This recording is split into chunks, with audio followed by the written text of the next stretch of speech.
কিছু মানুষ ছিলেন যারা বলতেন যে ভগবান শ্রী রামচন্দ্র নাকি বহিরাগত, তাদের ভগবান শ্রী রামচন্দ্র মঙ্গল করুক।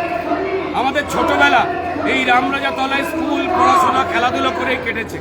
বহু মানুষ বলতে ভগবান শ্রী রামচন্দ্র নাকি আমাদের সংস্কৃতি নয়, কাউকে কাউকে জয় শ্রীরাম বললে তারা রেগে যেতেন, আর আজ তারা রামনবমীর শুভেচ্ছা জানাচ্ছেন। ধন্যবাদ জানাই তাদের সুবুদ্ধি হওয়াকে। সবাই একত্রিত হন।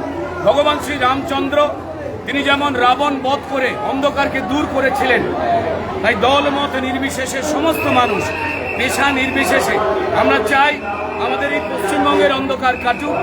আমরা চাই হাওড়া তথা এই শিবপুরের অন্ধকার কাটুক। যা যা অপরিকল্পিত কাজ, যেভাবে মানুষের জীবন জমা জলে নষ্ট হয়ে যায়, উপচুনো ড্রেনে নষ্ট হয়ে যায়, রোগ জীবাণু ছড়ায়, ভ্যাট পরিষ্কার হয় না, এগুলো যারা করেছেন তাদের বলবো আপনারা অন্যায় করেছেন, মানুষকে ঠকিয়েছেন, রোগ জীবাণু ছড়িয়েছেন। কি আর বলবো, চাই বিভিন্ন রকম দুর্নীতিবাজদের কাছ থেকে ভগবান শ্রীরামচন্দ্র আমাদের পশ্চিমবঙ্গ তথা আমাদের হাওড়া তথা আমাদের প্রাণের শিবপুরকে মুক্ত করুন। জয় শ্রীরাম, জয় শ্রীরাম। প্রত্যেকেই ভালো থাকবেন। সবাইকে রামনবমীর অনেক অনেক শুভেচ্ছা।